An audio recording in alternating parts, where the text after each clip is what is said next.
Assalamualaikum warahmatullahi wabarakatuh dan salam sejahtera saya ucapkan buat semua penonton yang melihat video yang kami sediakan ini.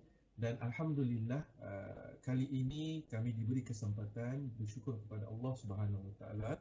Dengan limpah kurnianya kami masih diberi kesempatan untuk bersama tuan-tuan para penonton di hari yang bahagia dan mulia ini. Dan kami berharap agar video kali ini memberikan perkongsian dan juga maklumat yang berguna dan juga baik buat tuan-tuan dan puan-puan. Terlebih dahulu, kami sentiasa berharap dan mendoakan semoga semua penonton, tuan-tuan dan puan-puan selamat dan dijauhi daripada pandemik COVID-19 yang sedang melanda di negara kita. Dan juga semoga kita sentiasa mengikuti segala SOP dan juga peraturan yang telah ditetapkan. Baik, kali ini di awal sesi bicara anti dadah pada hari ini, kami akan berkongsi tentang maklumat-maklumat yang berkaitan tentang isu-isu dan juga kepelbagaian fakta berkaitan dadah dan juga anti dadah.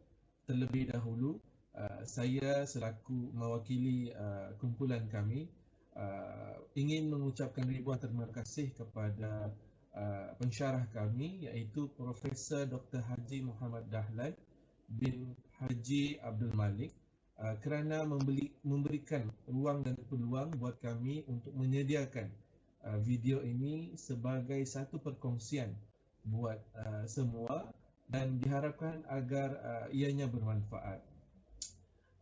Di samping itu juga kami memohon dan mengucapkan jutaan terima kasih kepada semua penonton kerana memberikan ruang dan masa untuk menonton dan juga bersama-sama dengan kami bagi mempelajari dan juga mendapatkan input-input yang berguna. Terlebih dahulu, di kesempatan ini saya akan memperkenalkan ahli-ahli kumpulan dan juga para panel yang agak hebat dan bijaksana dan akan memberikan perkongsian yang agak menarik buat semua penonton. Dan saya harap di kesempatan ini ambillah peluang ini dan fokus dan bersama-sama kami untuk mendapatkan ilmu dan juga pengetahuan berkaitan. Baik, di awal sesi perkongsian ini, insya-Allah saya akan memulakan sesi perkongsian yang pertama, dan saya adalah Muhammad Nur Fahmi bin Tajuddin yang merupakan salah seorang pelajar sepada 10 UMS. Dan berikutnya perkongsian ini akan diteruskan oleh sahabat baik saya, iaitu Muhammad Rasmin bin Muhammad Ramli yang juga merupakan pelajar sepada 10 UMS. Dan sesi berikutnya yang ketiga diteruskan juga oleh salah seorang lagi sahabat lagi handsome saya, iaitu Muhammad Nazlan, iaitu Tuan Nazlan bin Mahmud yang juga merupakan pelajar sepada 10. Buat Tuan Rasmin juga handsome juga sebenarnya. Dan yang terakhir di penghujung sesi kita, video ini akan dikongsikan maklumat yang berkaitan dan akan dikongsikan oleh Puan Dahlia Muhammad Yassin yang merupakan tema kepada combo package kami 1+3, kerana dia seorang saja wanita di dalam ahli kumpulan kami. Dan daripada iklan sebentar tadi, tuan-tuan boleh melihat 1+3 bicara anti dadah. Sebenarnya kami tidak menjual apa-apa pun produk, namun anggaplah ia sebagai satu perkongsian percuma buat tuan-tuan dan puan-puan untuk mendapatkan, dan juga seterusnya kami harapkan tuan-tuan dan puan-puan boleh berkongsi dan menyebarkan maklumat-maklumat yang kami kongsikan sebentar lagi. Baik, sebelum meneruskan dan juga saya meneruskan sesi perkongsian pada hari ini, saya ucapkan terima kasih kepada penonton dan juga para panel pada perkongsian ini, dan juga tidak dilupakan pensyarah kami Profesor Dr. Haji Muhammad Dahlan dan juga rakan-rakan pelajar di kalangan pada 10 UMS kerana banyak menyokong dan juga membantu kami. Jadi pada sesi pengenalan ini saya akhiri dengan ucapan ribuan terima kasih kepada semua dan kita akan meneruskan sesi perkongsian ini. Sekian, terima kasih.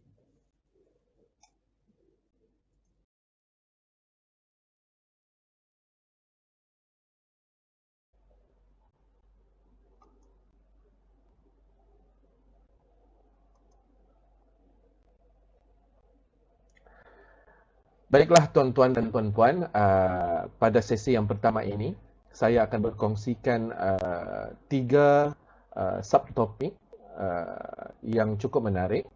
Yang pertama berkaitan sedikit pengenalan berkaitan isu yang saya akan bawa, iaitu berkenaan tentang dadah. Apa itu dadah? Kemudian yang kedua kita akan melihat jenis-jenis dadah dan juga kesannya. Dan seterusnya kita akan melihat persoalan yang diberikan oleh sahabat baik saya, iaitu Tuan Rasmin, berkaitan tentang statistik semasa berkaitan penagih dan dadah itu sendiri. Jadi tanpa membuang masa, saya akan kongsikan buat tuan-tuan dan puan-puan tentang isu yang akan saya bawa pada hari ini. Baiklah, yang pertama pada bahagian pengenalan ini, saya akan mengongsikan sedikit definisi ataupun pengenalan tentang apa sebenarnya dadah dari ruang lingkup skop di Malaysia ini. Dadah secara umumnya boleh dikenali sebagai bahan psikoaktif, di mana dadah adalah bahan kimia psikoaktif yang digunakan untuk tujuan perubatan yang mana penggunaannya adalah dilarang. Bermaksud di sini, di Malaysia, konsep dadah ini sebenarnya bertujuan penggunaannya untuk kebaikan dan juga perubatan. Tapi apabila bahan itu disalahgunakan dan tidak mendapat kebenaran, penggunaannya menyebabkan ia dirangkumi sebagai bahan yang dinamakan sebagai dadah. Kemudian bahan dadah ini yang memberikan kesan kepada sistem saraf otak dan saraf tunjang kita, yang menyebabkan kebergantungan dan juga dan menyebabkan kesan-kesan yang tidak diingini sekiranya disalahguna dan diguna pakai dalam tempoh masa yang lama. Dan bahan ini seperti yang saya katakan tadi menyebabkan pergantungan secara fizikal dan juga psikologikal serta tolerans yang meningkat, di mana bermaksud di sini sekiranya dadah itu berterusan diambil menyebabkan seseorang individu itu perlukan penggunaan dadah yang lebih banyak, yang mana penggunaan yang lebih banyak ini berpotensi untuk menyebabkan seseorang itu berada dalam keadaan overdose, yang mana juga boleh mengundang kepada kematian. Dan seterusnya, penyalahgunaan dadah ini boleh mengubah cara seseorang bertingkah laku ataupun berkelakuan dan bertindak terhadap persekitaran, di mana sekiranya kita melihat di Malaysia ini kebanyakan penjenayah yang kita boleh lihat mengambil dan menyalahgunakan bahan dadah ini, menggunakannya untuk tujuan-tujuan yang tidak baik dan untuk tujuan-tujuan jenayah, di mana kita boleh melihat tingkah laku mereka yang ganas, berani, bertenaga, bersungguh-sungguh untuk melakukan dan melanggar juga peraturan. Baik. Seterusnya, pada bab yang kedua, kita akan melihat jenis-jenis dadah yang terdapat di Malaysia, dan juga kita akan melihat serba ringkas tentang kesan-kesan dadah yang mana mempunyai kesan yang berlainan mengikut jenis dadah, dan juga mempunyai kesan-kesan yang mempunyai kesamaan antara jenis-jenis dadah antara satu dan yang lain. Yang pertama adalah berkaitan tentang dadah jenis stimulan, yang mana dadah jenis stimulan ini merupakan bahan kimia psikoaktif dan terbahagi kepada dua stimulan, iaitu jenis amfetamin dan juga amfetamin type stimulan. ATS dan kokain, dan merupakan jenis dadah stimulan perangsang yang bertindak ke atas saraf pusat, sistem saraf pusat, dan merupakan jenis dadah sintetik yang dihasilkan melalui tindakan bahan-bahan kimia. Okey, sebelum kita berbicara tentang kesan-kesan jenis dadah stimulan ini, adalah lebih elok kita mengetahui nama glamour ataupun nama jalanan dadah ini yang selalunya di dalam pasaran yang boleh didapati dan dijual oleh penjenayah-penjenayah. Antaranya dari kelompok amfetamin adalah pil kuda, VVY dan juga yaba, manakala metafetamin pula selalu yang pada ketika ini sangat popular di Malaysia, iaitu ais, syabu, sejuk ataupun batu. Dan satu lagi nama jalanan bagi kelompok MDMA pula adalah pil ekstasi, dan juga goyang. Dan tuan-tuan dan puan-puan boleh lihat gambaran di bawah adalah contoh bagi batu ataupun syabu. Dan tuan-tuan dan puan-puan boleh memperolehi banyak maklumat daripada carian di internet bagi contoh-contoh dadah ini bagi sebagai tambahan pengetahuan dan sebagai langkah pencegahan sekiranya bahan-bahan ini terdapat dan kita tidak menginginkannya bahan ini berada di dalam rumah ataupun tempat kerja kita. Dan kita bincang kesan-kesan pengambilan bahan dadah jenis stimulan ini. Yang pertama, menyebabkan euforia, iaitu merasakan seseorang individu itu merasakan keseronokan yang berlebih-lebihan, kegembiraan yang berlebih-lebihan. Dan seseorang yang mengambil dadah ini tidak akan mengantuk, di mana seterusnya mempunyai tenaga yang cukup banyak dan dia tidak akan merasa lapar dan menganggap keperluan makan itu tidak penting, dan tidak merasa letih tetapi menyebabkan kebergantungan yang tinggi pada masa jangka yang panjang dan mengganggu kefungsian sosial di dalam masyarakat. Okey, itu adalah kesan pengambilan. Ketika pengambilan dan apabila kesan-kesan dadah ini telah habis di dalam badan, kesan-kesan timbal balik akan muncul seperti klien merasa letih, seseorang individu yang menyalahgunakan dadah ini akan merasa letih, mengantuk dan menyebabkan memerlukan rehat yang banyak, dan pada masa yang sama mereka juga memerlukan makan dan minum yang dalam kuantiti yang banyak sebagai menggantikan aktiviti yang tidak dilakukan mereka semasa dalam keadaan pengaruh dadah tersebut. Dan daripada kesan-kesan pergantungan ini juga mengganggu perhubungan di antara individu yang menyalahgunakan dan juga dengan individu yang berada di persekitarannya. Okey, seterusnya adalah tentang dadah jenis depresan, di mana kumpulan dadah depresan ini dikenali dengan penekan, merupakan jenis dadah yang bertindak terhadap sistem otak, sehingga membuatkan seseorang itu tidak sedar dan diambil secara berlebihan. Dan dalam bidang perubatan, dadah jenis ini digunakan sebagai ubat penenang, meredakan kesakitan dan juga untuk tidur lena, ubat tidur. Okey, dan nama jalanannya tuan-tuan dan puan-puan boleh lihat antara ubat depresan adalah contoh nama jalanannya adalah Eramin 5 dan sebagainya. Terdapat juga alkohol, kelompok alkohol juga tergolong di dalam dadah jenis depresan. Pelbagai jenis bir dan wine dan juga minuman keras.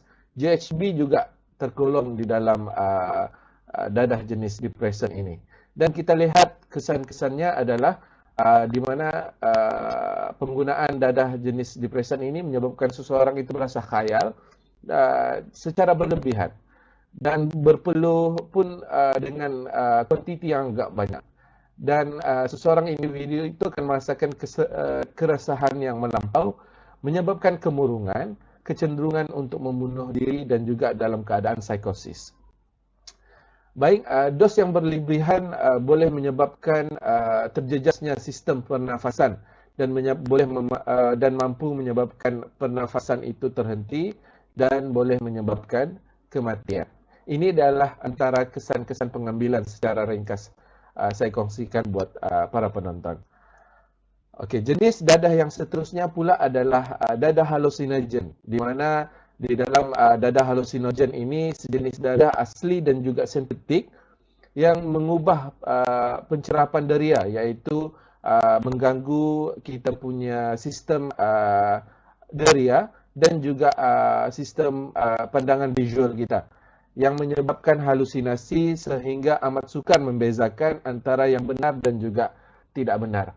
Dan nama jalanan yang boleh dikenali dalam kategori jenis dadah halusinogen ini adalah berikut. Antaranya adalah LSD, mescaline, DMT, psilocybin dan juga psilocin, PCP dan juga ketamin. Dan kesan bagi jenis dadah ini, bagi individu yang menyalahgunakan dadah ini adalah individu itu akan berhalusinasi dan menyebabkan kurang pertimbangan dan koordinasi yang boleh menyebabkan risiko kecederaan yang tinggi, tingkah laku yang ganas, paranoia dan juga kerisauan yang melampau. Baik, saya teruskan kepada jenis dadah yang seterusnya pula adalah dadah jenis opiat, iaitu merupakan campuran daripada tumbuhan biji popi, yang mana opiat berasal daripada candu ataupun opium yang diperolehi dari sejenis tumbuhan yang dikenali sebagai Papaver somniferum dan diasingkan dan diproses menjadi morfin dan seterusnya juga boleh diproses menjadi kodein. Dan nama jalanan bagi dadah jenis opiat ini dikenali dalam kategori candu, morfin, boleh dikategorikan dengan M ataupun produk, monkey. Dalam heroin pula selalu digelar sebagai tepung, cek putih dan sebagainya. Opiat juga mempunyai nama jalanannya tersendiri.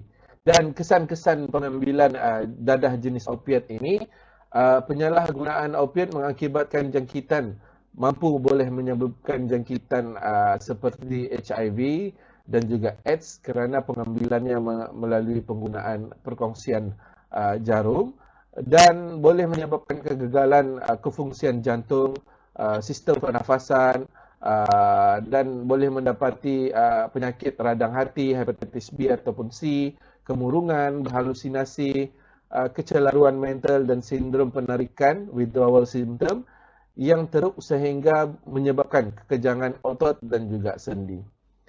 Baik, jenis dadah yang seterusnya pula adalah jenis dadah ganja, di mana nama saintifik tumbuhan daripada dadah ini digelar sebagai Cannabis sativa, yang merupakan sejenis tumbuhan yang didapati tumbuh meliar di kebanyakan tempat. Ia juga dikenali sebagai marijuana dan dikatakan berasal daripada Portugis, iaitu marijuana, yang bermaksud bahan yang memabukkan. Okey, dan nama jalanan bagi dadah jenis ini seperti ganja, sayur, dimba, dam, bagi hashish, marijuana, kif dan juga cannabis. Dan kesan-kesan pengambilan jenis dadah ini adalah memberikan kesan serta-merta, berkhayal, tindak balas, berkelakuan seperti orang mabuk, rasa cemas dan takut, mata merah dan juga ketagihan. Dan pengambilan ganja yang kerap dalam jangka masa yang panjang menyebabkan daya ingatan dan kebolehan berfikir terjejas. Akhirnya, pengguna ganja menjadi malas dan juga antisosial. Baik, jenis dadah yang seterusnya pula adalah di dalam kelompok kategori inhalant, di mana inhalant adalah bahan kimia yang mengandungi bahan psikoaktif yang dihasilkan daripada pelarut organik dan bahan meruap seperti aerosol, pelekat, deodoran, penyembur minyak rambut, minyak wangi, penyebar udara, gasolin, cecair pematik api dan juga cat dan juga gam. Dikenali sebagai bahan sedutan atau hiduan yang mudah meruak apabila di hidung menimbulkan kesan psikoaktif atau rangsangan perubahan minda. Dan bagi nama jalanan yang sering boleh dikenali adalah gam kasut, bahan seperti petrol, minyak tanah, gasolin, gam pipe dan juga sebagainya. Dan kesan-kesan bagi pengambilan jenis dada inhalant ini boleh menyebabkan kesan serta-merta yang buruk dan dalam jangka masa yang panjang. Kesan masa yang panjang merosakkan sel otak dan juga organ utama di dalam tubuh badan, mengganggu penglihatan, sakit jantung dan juga boleh menyebabkan kematian mengejut. Bagi kesan serta-merta pula, seseorang individu itu boleh mampu berhalusinasi, pening, mual, emosi kurang stabil, pernafasan tidak sekata, terhuyung-hayang dan juga hilang diarrhea rasa. Baik, seterusnya pula adalah kesan-kesan lain yang kita boleh lihat daripada penyalahgunaan dada, terutamanya bagi penyalah dan juga pengambil gunaan bahan terlarang ini dalam tempoh masa yang panjang. Kepada institusi kekeluargaan, antara kesannya boleh menjatuhkan maruah dan nama baik keluarga, membebankan anggota keluarga dari aspek tenaga, masa dan juga wang untuk merawat mereka, dan seterusnya boleh mampu meruntuhkan dan juga memporak-porandakan sistem kekeluargaan, menghancurkan harapan ibu bapa dan boleh mampu menyebabkan berlakunya perpisahan, perceraian dan juga keganasan di dalam keluarga. Kesan yang melibatkan kepada komuniti dan juga masyarakat pula, antaranya adalah menyebabkan perselisihan faham, rasa tidak selamat di kalangan masyarakat, peningkatan kes-kes masalah sosial dan juga jenayah di dalam komuniti, dan memberikan satu gambaran buruk terhadap masyarakat setempat. Seterusnya pula adalah kesan-kesan lain. Dari segi aspek kerjaya, menjejaskan kerja individu tersebut yang boleh menyebabkan kemalangan ketika bekerja, merugikan dirinya dan juga majikan, dan yang paling teruk sekali adalah boleh menyebabkan dirinya diberhentikan kerja. Dari segi ekonomi pula, kadar perbelanjaan penagih bakal meningkat untuk membeli bahan-bahan dadah ini dan merugikan produktiviti, meningkatkan kos rawatan dan perubatan, meningkatkan kos terhadap program pencegahan dan juga meningkatkan kos terhadap penguatkuasaan undang-undang. Dan yang terakhir, bagi kesan-kesan mengancam keselamatan pula, boleh menyebabkan peningkatannya kadar jenayah berlaku, menjejaskan keamanan dan keharmonian dan juga mewujudkan persekitaran yang tidak selamat. Baik, seterusnya saya akan kongsikan buat tuan-tuan dan puan-puan berkenaan tentang statistik penyalahguna dan penagih dadah serta bahan. Terima kasih saya ucapkan kepada Tuan Rasmin atas persoalan berkaitan statistik ini dan menyebabkan saya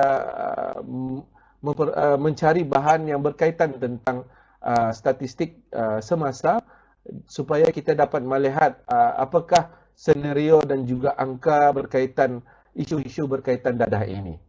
Baik, yang pertama sekali adalah ini adalah persoalan Tuan Rasmin kita, iaitu mohon Tuan kongsikan statistik dan maklumat terkini berkaitan isu dadah di Malaysia.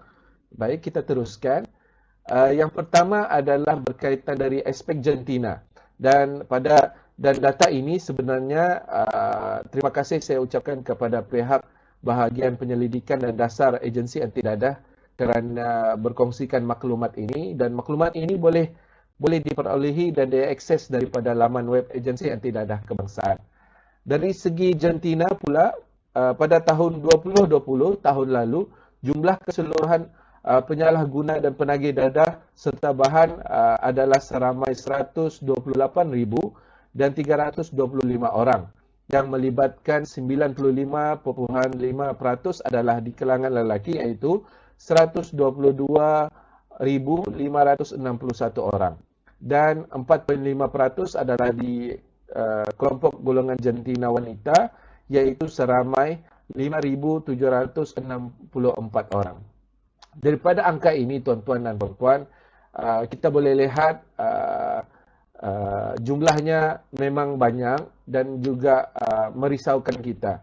Dan adalah perlu dan juga penting buat kita untuk bersama-sama mementeras dan juga membantu para penagih untuk pulih dan juga seterusnya mencegah wujudnya kes-kes baru dan juga ataupun penagih baru di kalangan rakyat Malaysia ini.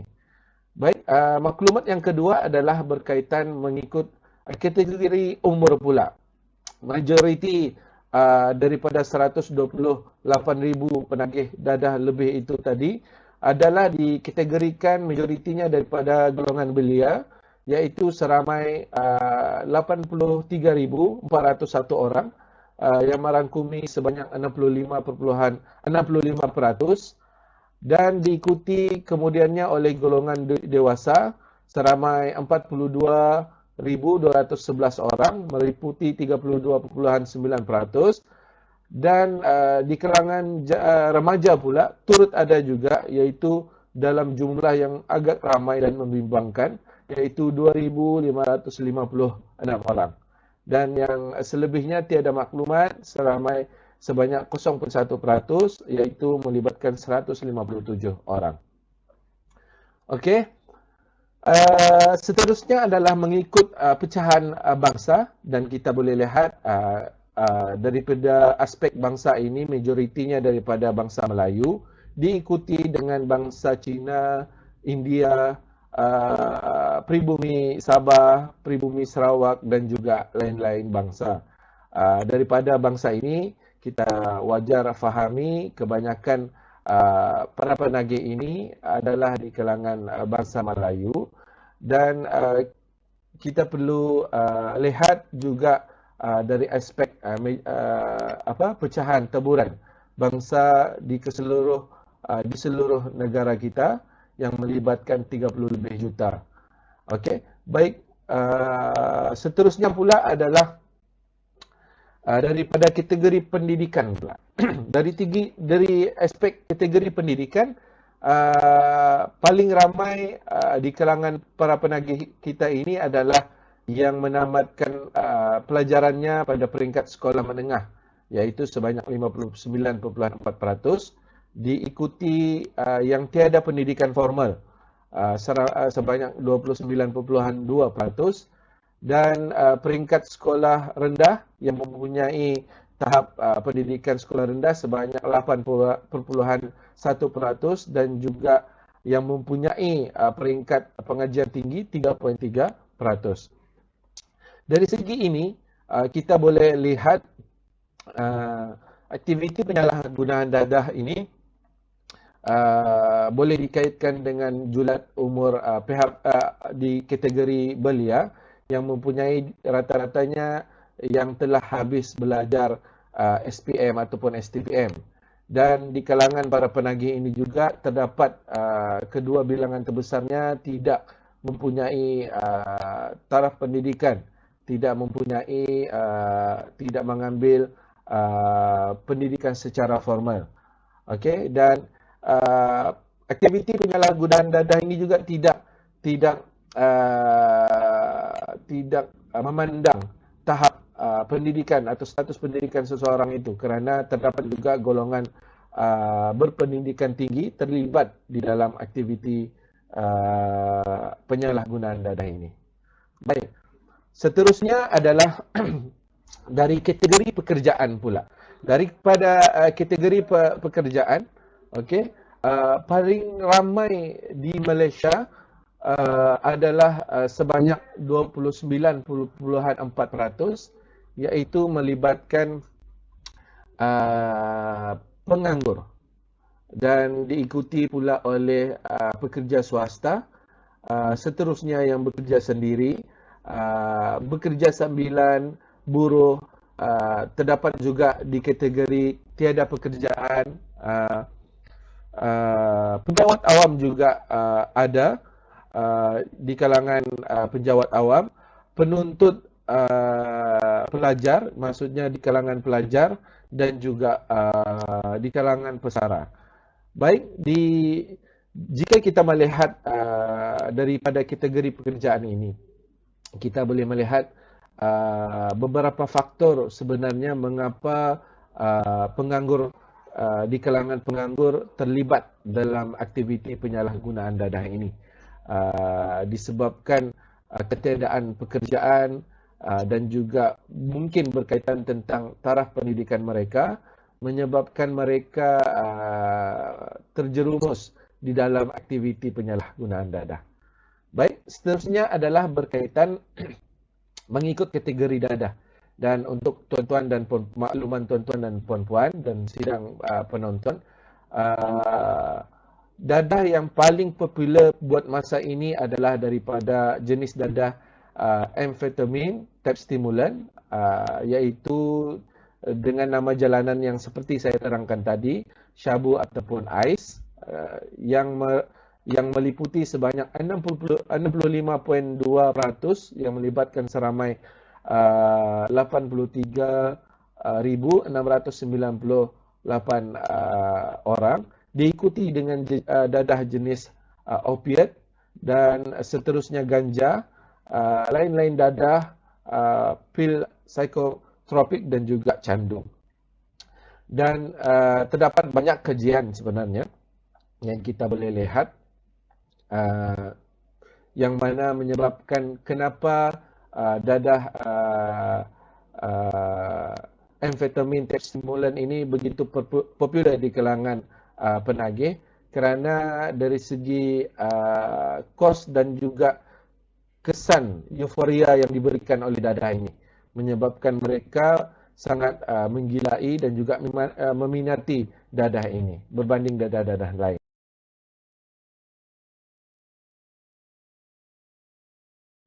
Baik, di dalam kesimpulan sesi saya ini pada hari ini, dapat saya simpulkan bahawa dadah itu sememangnya tidak baik buat mana-mana individu.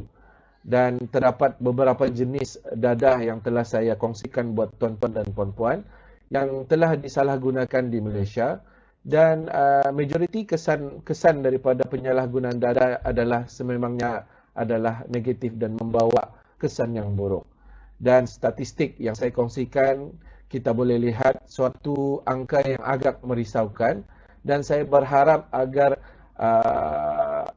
aktiviti ataupun isu-isu berkaitan permasalahan penyalahgunaan dadah ini dapat diselesaikan dan ditangani dengan baik. Tapi dia tidak dapat diselesaikan tanpa sokongan kerjasama di seluruh rakyat Malaysia yang sama-sama membantu dan juga membenteras aktiviti dan juga masalah penyalahgunaan dadah. Dan di akhir sesi saya yang pertama ini, saya ucapkan ribuan terima kasih kepada tuan-tuan dan puan-puan kerana memberikan masa untuk menonton video yang kami sediakan ini, dan saya mengucapkan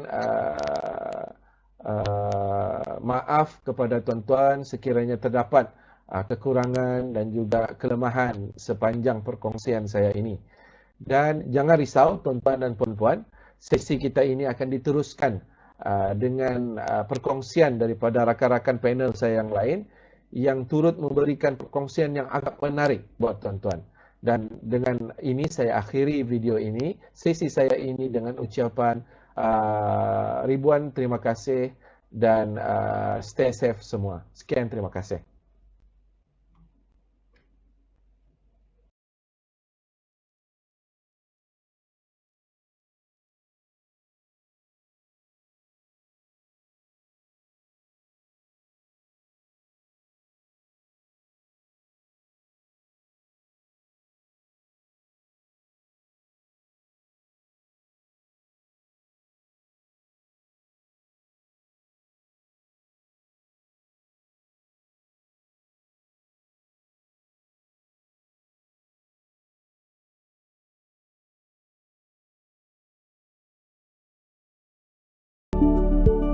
Bismillahirrahmanirrahim. Assalamualaikum warahmatullahi wabarakatuh dan salam sejahtera. Terima kasih saya ucapkan kepada saudara moderator pada hari ini dan juga selaku pengacara majlis kita lah pada hari ini. Jadi syukur kepada Allah Subhanahu Wa Taala yang limpah kurnianya kita dipertemukan pada hari ini dalam satu program yang sangat baik, program yang akan membicarakan dan akan berkongsi berkaitan dengan maklumat secara maya, iaitu perkongsian maklumat secara maya berkaitan dengan isu dadah di Malaysia. Jadi sebelum saya meneruskan perkongsian pada hari ini, saya memperkenalkan diri saya dulu. Saya Muhammad Rasmin bin Muhammad Ramli, pelajar diploma pasca siswaza dalam kaunseling penyalahgunaan dadah daripada Universiti Malaysia Sabah. Jadi sekali lagi saya ucapkan terima kasih atas ruang dan kepercayaan untuk bersama-sama dalam menjayakan program kita pada hari ini, walaupun kita berada dalam keadaan norma baru, tapi tidak menghalang program-program yang baik seperti ini untuk terus dilakukan. Jadi kalau kita tengok berkaitan dengan tajuk yang akan kita kupas bersama atau berbincangkan bersama pada hari ini berkaitan dengan perkongsian maklumat dalam bentuk secara maya berkaitan dengan isu dadah di Malaysia, dan khususan tajuk yang diberikan kepada saya adalah berkaitan dengan rawatan penyalahgunaan dadah. Jadi kalau kita lihat di sini, masalah dadah ini bukanlah satu masalah yang baru pada hari ini. Dia juga merupakan satu masalah yang telah lama membelenggu negara, dan bukan saja Malaysia, dan juga ia melibatkan negara-negara lain di seluruh dunia lah. Saban tahun kita tengok berlakunya peningkatan dalam statistik berkaitan dengan penyalahgunaan dadah, tidak kiralah daripada aspek penagih baru ataupun penagih yang berulang. Jadi tuan-tuan dan puan-puan sekalian, bagi memulakan kita punya perbincangan ataupun kita punya perkongsian maklumat pada hari ini berkaitan dengan rawatan, memberi fokus kepada situasi di dalam negara kita lah, negara Malaysia yang tercinta ini. Kita akan bersama-sama lah untuk membicarakan berkaitan dengan tajuk rawatan ataupun isu-isu yang ada di dalam rawatan dan juga pemulihan dadah di dalam Malaysia. Jadi secara definisinya dulu, kita melihat bahawa apabila seseorang itu ketagihan dadah, dapat dua keadaan yang perlu dibuat. Yang pertama adalah untuk kita memutuskan bekalan dadah supaya tidak ada bekalan yang berterusan untuk digunakan oleh penagih dadah tersebut. Ini melibatkan perkara yang kita panggil sebagai supply reduction. Kita cuba untuk putuskan bekalan dadah yang ada. Kemudian yang kedua adalah apabila berlakunya penagihan dadah ini dalam konteks rawatan, kita akan melihat iaitu perkara kedua yang perlu dilakukan adalah kita perlu merawat dan memulihkan penagih berkenaan supaya permintaan terhadap dadah dapat dikurangkan atau dihapuskan. Itu yang kita maksudkan lebih kepada demand reduction lah. Jadi pada hari ini kalau kita boleh bersama-sama untuk melihat dengan lebih terperinci lagi, dengan lebih dalam lagi, apakah yang dimaksudkan dengan rawatan dan juga bagaimanakah yang dikatakan rawatan. Apabila kita bercakap berkaitan berkenaan dengan rawatan dan pemulihan dadah khususnya di dalam Malaysia ini, sudah pasti banyak perkara yang akan dibincangkan dan menarik perhatian. Sudah pasti adanya perspektif yang positif dan juga tidak kurangnya pula perspektif yang negatif. Di mana kita lihat program rawatan merupakan satu program yang bukanlah boleh mendatangkan hasil dengan begitu cepat. Kerana program rawatan ini dia melibatkan satu proses jangka masa yang panjang, dan tidak semestinya dengan program rawatan ini klien itu 100% tidak lagi akan terlibat dengan penyalahgunaan dadah atau ataupun bebas daripada dadah. Tapi kita lihat saban tahun juga berlakunya peningkatan dalam aspek penagihan berulang. Itu dalam keadaan relapse, di mana bekas-bekas penagih dadah ini kembali semula kepada tabiat penagihan dengan mengambil semula dadah. Jadi di sini kita memfokuskan kepada dalam hal rawatan ataupun treatment ini, ia boleh ditaklifkan sebagai satu intervensi bagi menyelesaikan sesuatu krisis. Di mana dalam konteks penagihan kita melihat bahawa rawatan dan penagihan dadah ialah proses menghalang serta memutuskan kebergantungan individu terhadap dadah yang digunakan maupun dadah yang tidak diharamkan seperti alkohol dan ubat-ubatan. Jadi dalam konteks rawatan penagihan dadah ini kita cuba untuk membuat satu keadaan untuk memutuskan kebergantungan individu terhadap dadah yang digunakan. Apabila kita melihat bagi memastikan kejayaan program rawatan, kita perlu menilai bagaimana kaedah untuk kita memutuskan halangan ataupun memutuskan kebergantungan seseorang individu ataupun seseorang klien penagih dadah ini kepada permintaan dadah. Manakala dalam konteks rawatan pula adalah yang merujuk kepada satu keadaan iaitu intervensi perubatan melalui penggunaan dadah gantian ataupun pada masa kini kita lebih melihat kepada beberapa pendekatan-pendekatan lain dalam memberikan rawatan seperti menggunakan elemen-elemen pendidikan ataupun education di samping kita mengambil pendekatan spiritual ataupun pendekatan-pendekatan yang lain yang mampu untuk dijadikan sebagai satu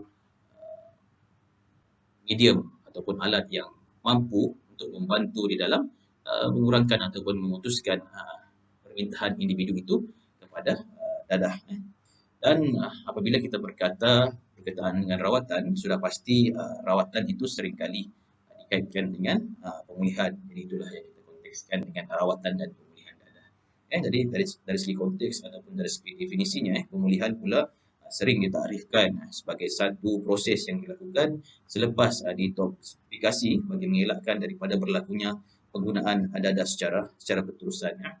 Dan ini dikaitkan dengan proses mengembalikan penagih dadah kepada keadaan seperti mana sebelum ia ketagih kepada dadah. Adalah penting untuk kita sedari bahawa kebanyakan penagih dadah ini mereka merupakan antara orang-orang yang satu-satunya akan terlibat semula dengan penyalahgunaan dadah sekiranya mereka tidak melalui keadaan rawatan dan pemulihan yang lebih baik. Maksudnya di sini individu yang terlibat dengan penyalahgunaan dadah akan pasti mengulangi ataupun relapse apabila mereka gagal untuk menjalankan rawatan dengan sebaik mungkin dan meneruskan program-program pemulihan.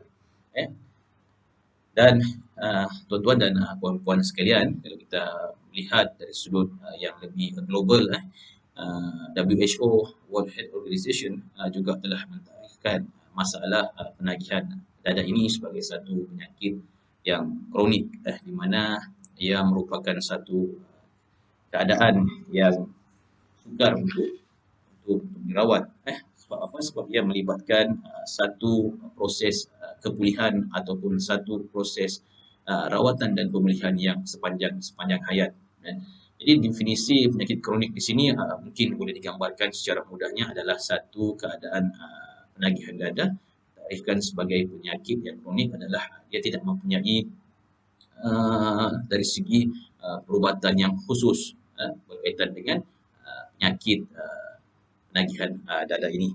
Jadi itulah sedikit berkaitan dengan konteks rawatan dan juga pemulihan dan bagaimana kita perlu melihat klien-klien ataupun penagih-penagih dadah ini sebagai satu pesakit di dalam membantu mereka dalam menjalani rawatan dan pemulihan. Jadi saya diberikan dengan soalan daripada saudari yang bernama Dahlia, dan Puan Dahlia ini bertanyakan soalan apakah elemen yang menjadi kunci utama kepada pelaksanaan program rawatan dan pemulihan dadah khususnya di Malaysia. Okay, kalau kita tengok ini satu soalan yang baik, dan terima kasih diucapkan kepada Puan yang telah memberikan soalan ini.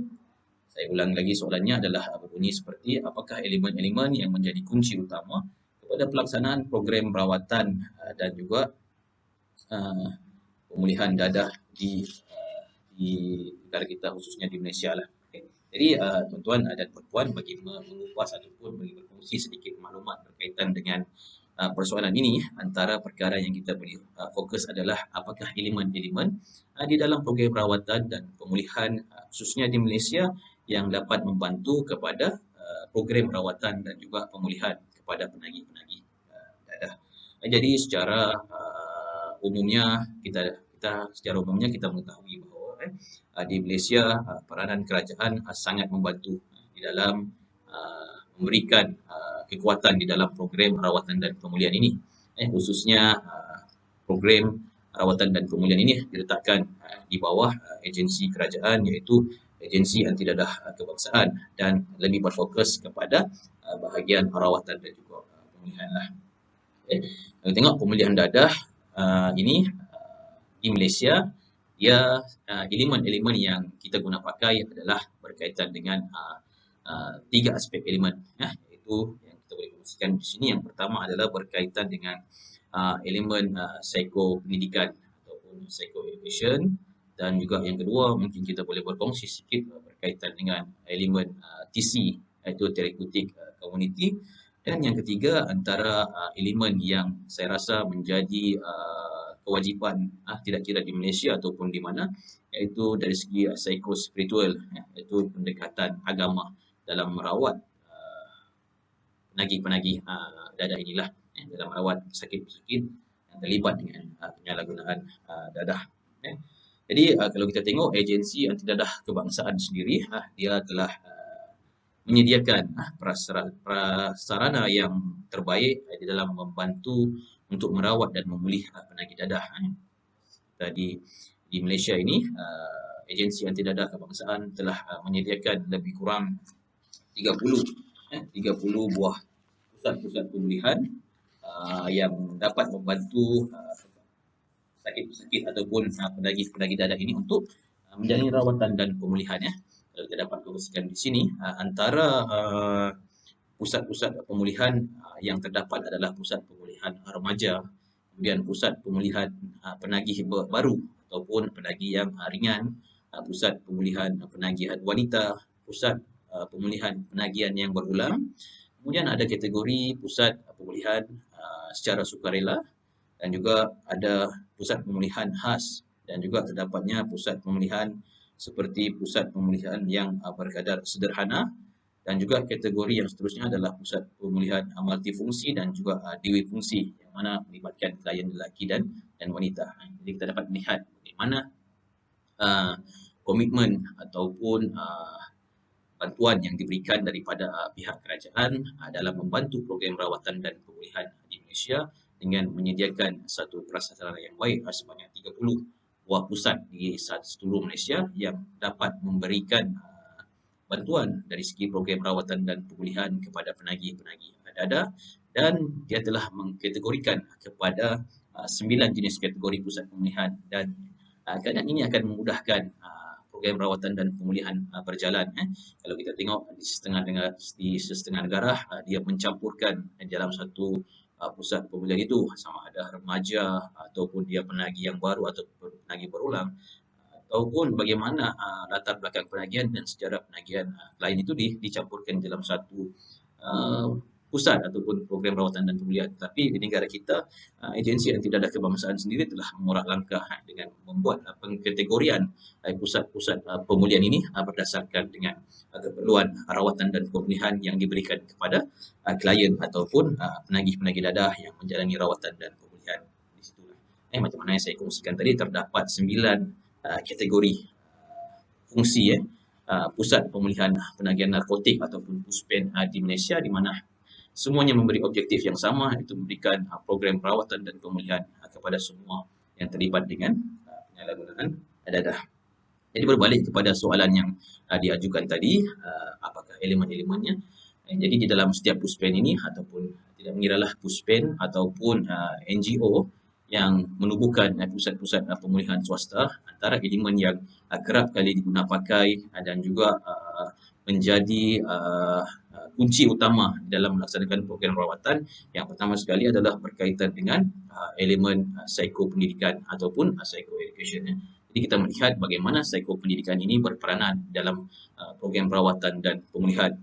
Jadi core yang pertama ini adalah berkaitan dengan psikopendidikan dan juga psychoeducation. Jadi tuan-tuan dan puan-puan, dalam aspek psikopendidikan dan psychoeducation, apa yang diberikan ataupun disediakan adalah lebih bercorak pendekatan yang lebih terapeutik, pendekatan yang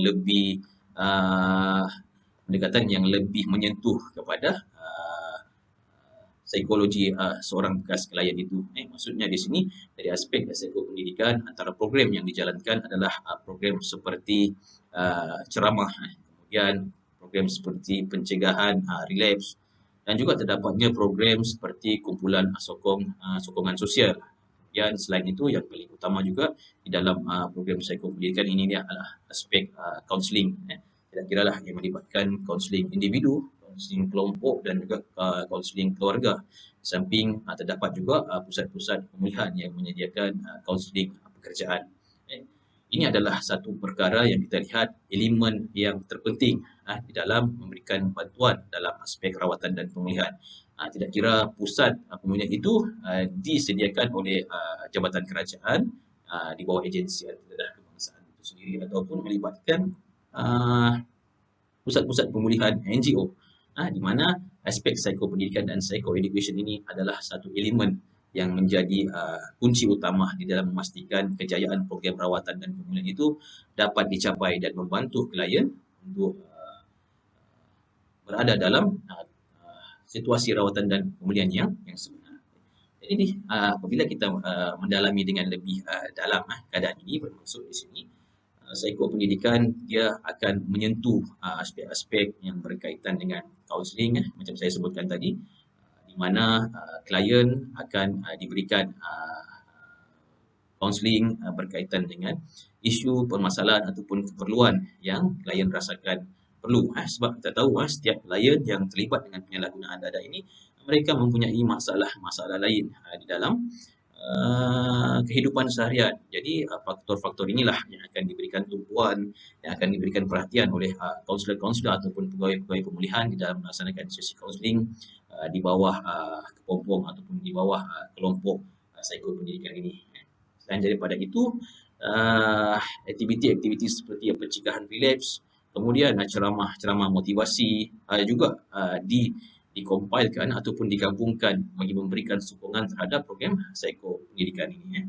Dan yang kedua adalah elemen yang sangat membantu di dalam program rawatan dan pemulihan khususnya di Malaysia, tidak kiralah dalam setting kerajaan ataupun setting NGO, dan juga sama ada dalam setting pusat pemulihan ataupun rawatan di komuniti. Sebab kita tahu dalam keadaan di Malaysia, kita mempunyai dua setting untuk program rawatan dan pemulihan ini. Yang pertama adalah setting berkaitan dengan program rawatan dan pemulihan di pusat-pusat pemulihan, sama ada kerajaan ataupun swasta. Dan yang kedua adalah program rawatan dan pemulihan yang berada pada setting rawatan dan pemulihan di dalam komuniti lah.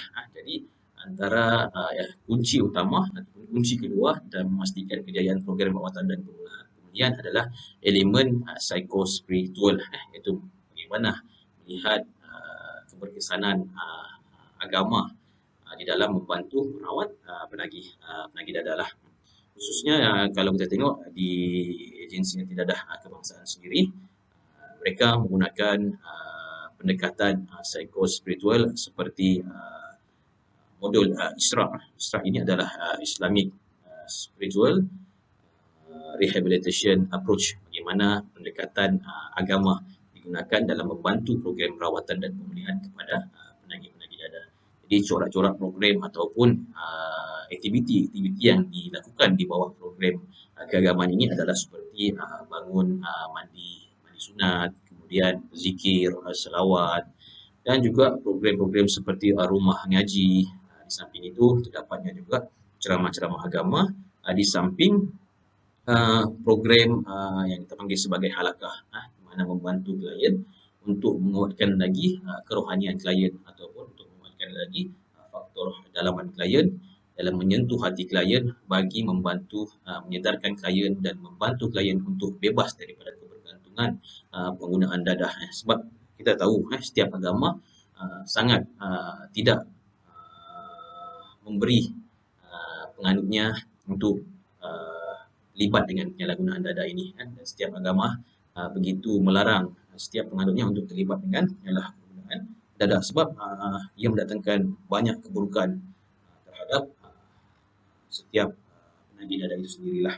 Jadi elemen kedua yang menjadi kunci kepada kejayaan program perawatan dan pemulihan adalah berkaitan dengan psikospiritual sendirilah, iaitu pendekatan keagamaan. Bagaimana program-program yang dijalankan di pusat maupun di komuniti semuanya menekankan kepada aspek keagamaan, kerana kajian juga mendapatkan dan kajian juga mendapati antara kekuatan ataupun antara faktor yang memberi kebolehan klien untuk berhenti daripada penagihan dan berada dalam keadaan abstinen adalah aspek keagamaan. Kalau kita tengok di pusat-pusat pemulihan, apabila kita berjumpa dengan klien dan bertanya dengan klien apakah elemen ataupun apakah faktor yang sangat memberi ataupun sangat menggalakkan program rawatan dan pemulihan kepada diri klien, kebanyakan klien akan menjawab adalah faktor keagamaan itu sendirilah. Dan seterusnya yang ketiga adalah berkaitan dengan TC, iaitu therapeutic community, di mana kita tengok berkaitan TC ini yang merupakan satu pendekatan yang evidence based lah, yang ada bukti kejayaan program TC ini boleh membantu dari aspek rawatan dan pemulihan lah. Jadi TC ini sebenarnya digunakan di luar negara jugalah. Kalau kita tengok TC diasaskan oleh seorang bekas alkoholik yang bernama Charles Diederich pada tahun 1958, di mana TC ini dia berbentuk satu rumah pemulihan, iaitu dalam berbentuk residential lah, yang memberi peluang kepada penagih-penagih dadah untuk menstruktur semula diri dan menjadi anggota masyarakat yang proaktif melalui kumpulan pertemuan dan bentuk terapi TC yang lain. Kita tengok dalam konteks di Malaysia, elemen therapeutic community ini diterapkan dalam pusat-pusat rawatan dan pemulihan, terutamanya di puspen-puspen di bawah seliaan agensi hati dadah kebangsaan, di mana dalam program ini kita melihat bagaimana klien itu sendiri mengambil tanggungjawab untuk membentuk semula atau menstruktur semula pemikiran mereka ataupun tingkah laku mereka dan kehidupan mereka bagi mencapai satu keadaan, iaitu mereka boleh kembali semula kepada masyarakat. Sebagai contoh, program TC ini antara aspek ataupun antara kriteria yang diberi penekanan adalah tingkah laku, kemudian kekemasan, pembinaan sahsia diri, dan juga bagaimana berhadapan dengan situasi-situasi yang berisiko untuk relapse. Jadi kalau kita tengok modul ataupun kunci elemen yang ketiga ini adalah berkaitan dengan therapeutic community. Bagaimana therapeutic community ini diaplikasikan dalam program rawatan dan pemulihan bagi membantu keberkesanan program rawatan pemulihan yang diberikan kepada klien, khususnya di pusat-pusat pemulihan yang terdapat di negara kita. Kiralah sama ada di bawah selian agensi hati dadah kebangsaan ataupun pusat-pusat pemulihan lain seperti di Pengasih, mereka juga mengamalkan therapeutic community, dan juga di DIC juga mengamalkan therapeutic community. Jadi bermaksud di sini pendekatan yang diambil adalah untuk meningkatkan ataupun menstruktur semula pemikiran dari segi tingkah laku, gelagat ataupun penampilan peribadi, pembangunan diri. Semua perkara-perkara ini diaplikasikan di dalam program therapeutic community ini, di mana dalam program therapeutic community bekas ataupun penagih dadah itu sendiri yang akan menstruktur program ini. Mereka lah juga yang akan menjalankan program, di mana ia berkonsepkan seseorang membantu diri sendiri untuk membantu orang lain. Itu adalah antara yang ditekankan di dalam program TC. Bagaimana mereka melihat keadaan masalah penagihan dadah pada rakan mereka ataupun pada klien yang lain. Itu jugalah sebenarnya yang mereka hadapi. Masalah itu jugalah sebenarnya yang mereka hadapi. Jadi apabila mereka membantu klien ataupun penagih dadah yang lain untuk pulih, sebenarnya mereka juga membantu diri sendiri untuk pulih. Itu adalah konsep yang digunakan di dalam therapeutic community yang ditekankan di PUSPEN yang terdapat di dalam negara kita dan juga diaplikasikan di beberapa pusat-pusat perkuliahan swasta di luar. Jadi kalau kita tengok secara ringkasnya kita tengok itu 3 elemen utama yang menjadi kunci utama di dalam memberi sokongan kepada pelaksanaan program rawatan dan pemulihan dadah khususnya di dalam negara kita Malaysia, iaitu dari segi psikopendidikan, dan yang kedua adalah dari segi psikospiritual, keagamaan, dan yang ketiga elemen terapeutik community. Dan selain daripada itu, antara elemen lain yang turut memberi sokongan kepada aspek rawatan dan pemulihan ini adalah perubatan dan juga aspek kesihatan lah. Kita tengok terdapatnya program-program seperti program metadone untuk mengurangkan harm reduction, untuk mengurangkan keparahan pada pengguna-pengguna penagih dadah jenis heroin inilah, di mana terapi gantian metadone ini sebagai dadah gantian bagi mengurangkan kesakitan klien yang terlibat dengan penyalahgunaan heroin. Selain daripada itu, aspek kesihatan seperti bersukan, kemudian aspek kesihatan seperti aspek lain seperti pekerjaan ataupun kemahiran-kemahiran juga diterapkan di dalam pusat-pusat pemulihan bagi menyokong lagi 3 elemen utama tadi di dalam memastikan program rawatan dan pemulihan dadah yang diberikan kepada klien adalah lengkap dan mampu untuk memastikan klien kekal berada dalam kepulihan. Jadi saya rasa untuk soalan yang pertama dan di pusingan yang pertama ini saya simpulkan 3 elemen tadi adalah antara elemen yang diguna pakai ataupun yang menjadi teras kepada program rawatan dan pemulihan khususnya di dalam negara kita di Malaysia. Jadi pusingan pertama ini saya sudahi dengan Assalamualaikum warahmatullahi wabarakatuh, dan saya kembalikan semula kepada saudara pengacara majlis ataupun saudara moderator pada hari ini. Sekian, terima kasih.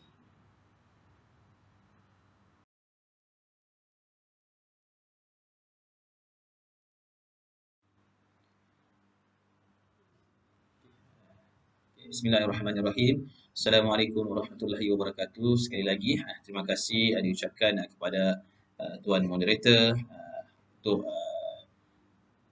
pusingan kedua ini Tuan Moderator untuk pusingan kedua ini kita masih lagi akan meneruskan kita punya perkongsian maklumat berkaitan dengan isu rawatan dan pemulihan dadah yang diberikan khusus kepada saya untuk berkongsi pertama tuan dan puan-puan dan saudara dan saudari sekalian. Seterusnya untuk pusingan kedua ini saya menarik perhatian tuan-tuan dan puan-puan berkaitan satu persoalan yang diberikan daripada sahabat saya iaitu Tuan Nazlan Mahmud, di mana sahabat saya ini dia bertanyakan berkaitan dengan bagaimana gambaran ataupun petunjuk keberkesanan program rawatan dan pemulihan penagihan khususnya di negara kita inilah. Jadi soalan yang baik dan soalan inilah yang selalu dibahaskan, yang selalu menjadi soalan-soalan yang panas di mana-mana perbincangan berkaitan dengan isu rawatan dan juga pemulihan dadah ini. Jadi sememangnya apabila kita memberikan perkhidmatan rawatan dan pemulihan penagihan dadah dengan menggunakan peruntukan negara hasil daripada cukai yang dibayar oleh rakyat, maka soal penting yang harus dijawab ialah sejauh manakah program rawatan dan pemulihan yang kita jalankan itu adalah berkesan.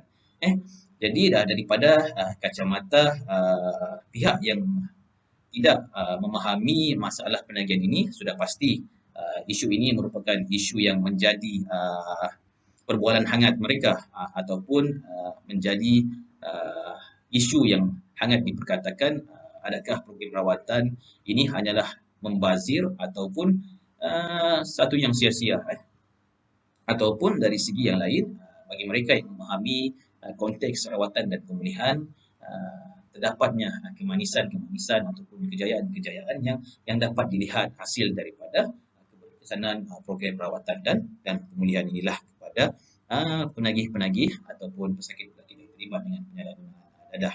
Jadi lazimnya keberkesanan rawatan dan pemulihan dirujuk kepada sejauh mana matlamat program berkenaan tercapai. Petunjuk yang selalu digunakan ialah pengurangan penggunaan dadah, pengurangan insiden tingkah laku jenayah, membaiki status pekerjaan dan peningkatan produktiviti di mana-mana tempat, tidak kira lah di sekolah ataupun di tempat kerja ataupun produktiviti di dalam masyarakat.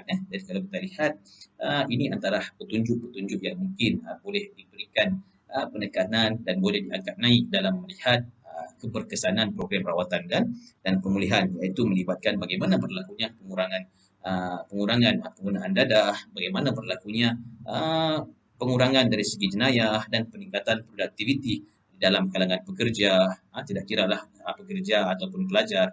Maksud sini keberkesanan program rawatan dan pemulihan ini memberikan aspek ataupun kesan positif terhadap perkara-perkara ini yang melibatkan penurunan kes indeks jenayah dan pengurangan dari segi penggunaan dadah, di samping meningkatkan lagi produktiviti di sekolah, di tempat kerja ataupun dalam komuniti terhadap bekas-bekas penagih dadah yang sudah pulih, untuk mereka semua berintegrasi semula dalam masyarakat dan menyumbang sesuatu kepada masyarakat.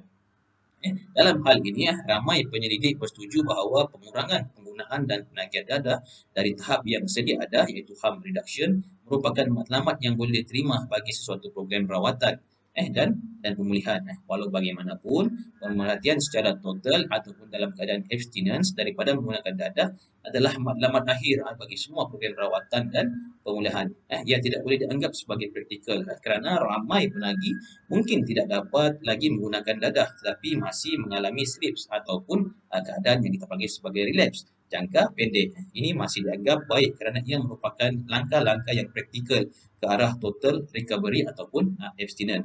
Justru itu, walaupun rata-ratanya matlamat rawatan dan pemulihan adalah untuk mengurangkan beban kepada masyarakat, pengukuran keberkesanan petunjuk yang berbeza-beza antara satu dengan yang lain membuatnya sukar untuk menilai program mana yang lebih dipercaya. Jadi secara keseluruhannya dalam masa yang singkat ini kita boleh melihat apakah medium ataupun apakah alat ukur untuk mengukur keberkesanan program rawatan dan pemulihan yang selalu diperkatakan antaranya adalah bagaimana berlakunya pengurangan indeks jenayah apabila sudah berlakunya pengurangan dalam kalangan penagih dadah ataupun klien-klien yang keluar daripada pusat-pusat pemulihan sudah menjalani program rawatan dan pemulihan dan mereka sudah pulih dan berada dalam keadaan abstinent. Sudah pasti mereka tidak terlibat lagi dengan penggunaan dadah dan juga jenayah-jenayah yang terlibat daripada kesan-kesan pengambilan dadah. Yang kedua adalah bagaimanakah keberkesanan program rawatan itu dilihat dari segi pengurangan penggunaan kepada dadah. Sudah pasti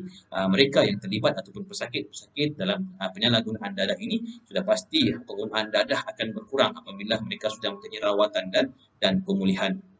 Dan yang ketiga adalah peningkatan produktiviti seorang penagih dadah. Sudah pasti mereka akan memberikan komitmen, akan memberikan sesuatu kepada masyarakat. Tidak kiralah sekiranya mereka itu pelajar ataupun mereka itu pekerja, sudah pasti ada produktiviti yang dapat ditingkatkan apabila mereka sudah menjalani rawatan dan pemulihan dan berada dalam keadaan abstinence. Jadi itulah tiga yang saya fokuskan dalam untuk menjawab persoalan daripada sahabat saya tadi berkaitan dengan keberkesanan, sejauh mana keberkesanan program rawatan dan pemulihan ini.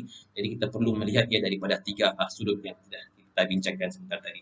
Sebagai kesimpulannya, saya menyatakan bahawa program rawatan dan pemulihan khususnya di dalam negara kita merupakan satu program rawatan dan pemulihan yang baik dan mendatangkan berbagai impak-impak dari segi pembangunan ataupun penambahbaikan kepada asasia dan juga pembentukan peribadi bekas-bekas penagih dadah ini. Jadi seharusnya program-program rawatan ini sentiasa lagi diperbaiki dan dikekalkan bagi memastikan kesinambungan program-program yang telah dijalankan adalah selaras. Jadi saya rasa Tuan Moderator itu saja untuk perkongsian yang kedua dan secara kesimpulannya semoga program rawatan yang dijalankan di negara kita sentiasa mendapat sokongan daripada semua pihak.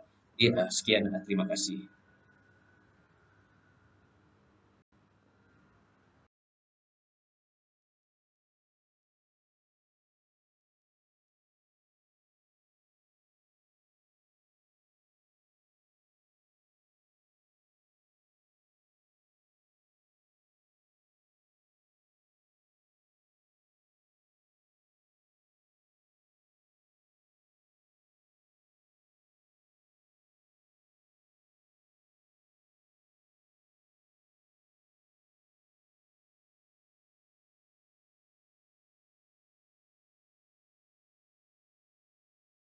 Bismillahirrahmanirrahim.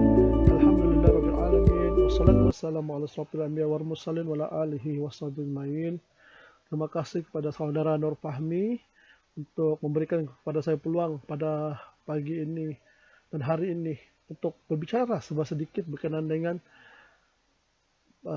isu dadah di Malaysia ini. Jadi saya akan lebih memfokuskan kepada aspek perundangan yang ada di Malaysia ini. Jadi saya akan bawakan tuan-tuan dan puan-puan perkongsian pada pagi ini berkenaan dengan dadah di sini. Jadi sebelum saya memulakannya, saya akan bawakan tuan-tuan dan puan-puan satu slide berkenaan dengan dadah di Malaysia ini.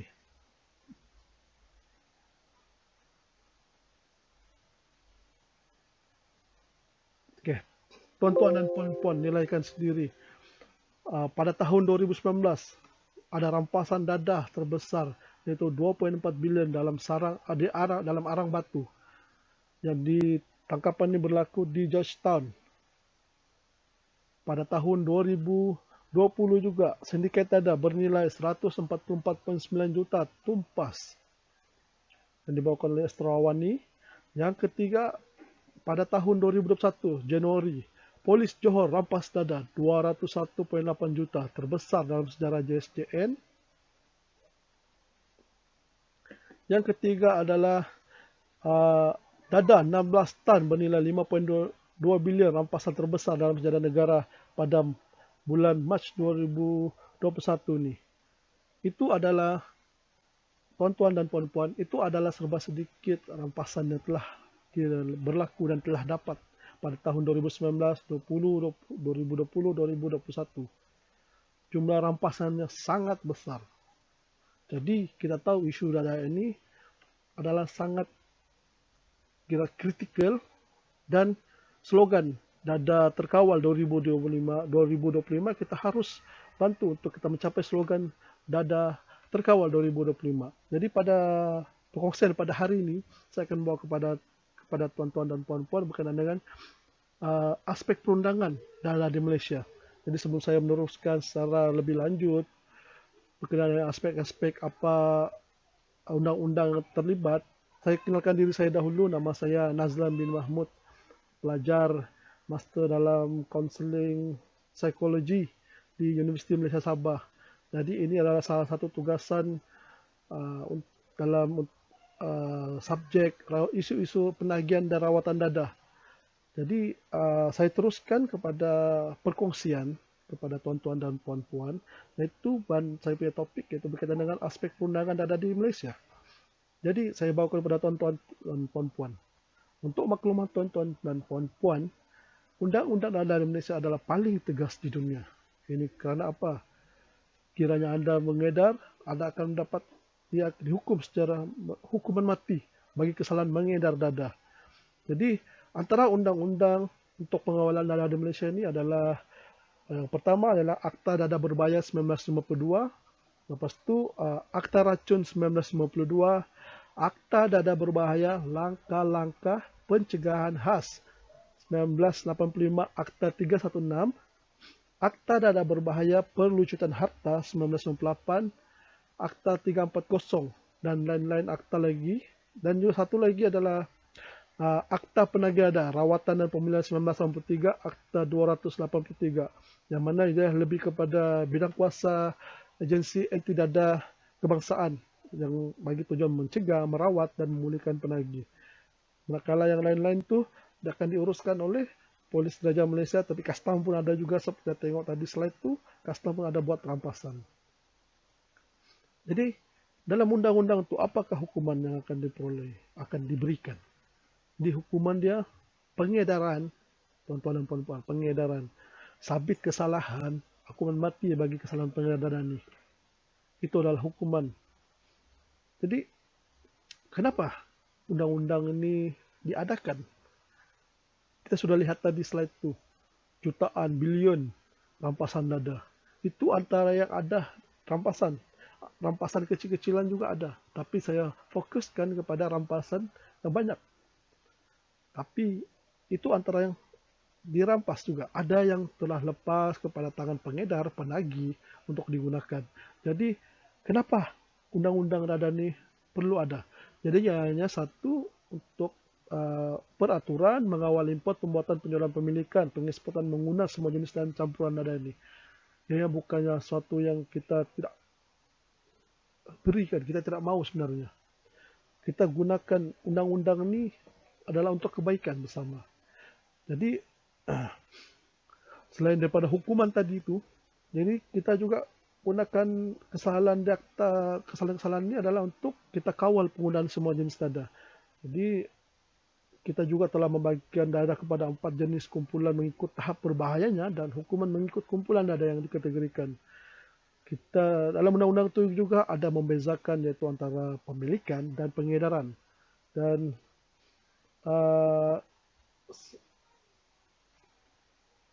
jadi itu antara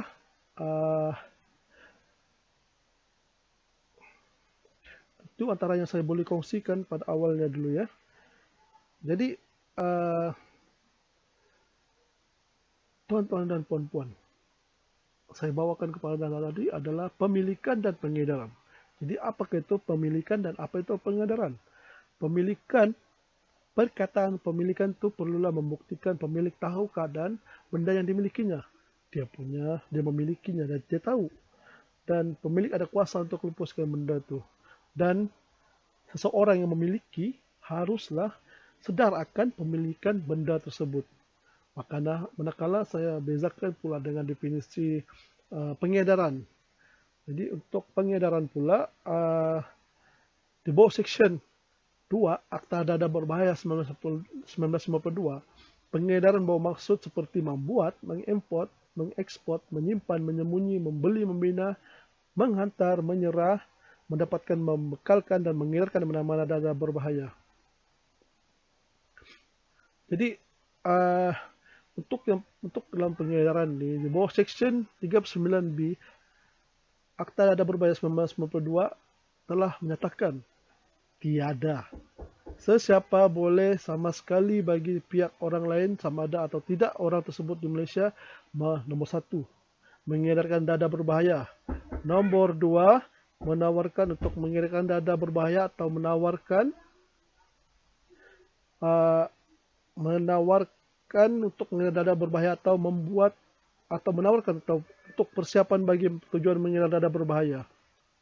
Jadi siapa yang memiliki kesalahan di bawah akta ini dihukum sabit kesalahan dengan hukuman mati di bawah section 39B Akta Dada Berbahaya 1952.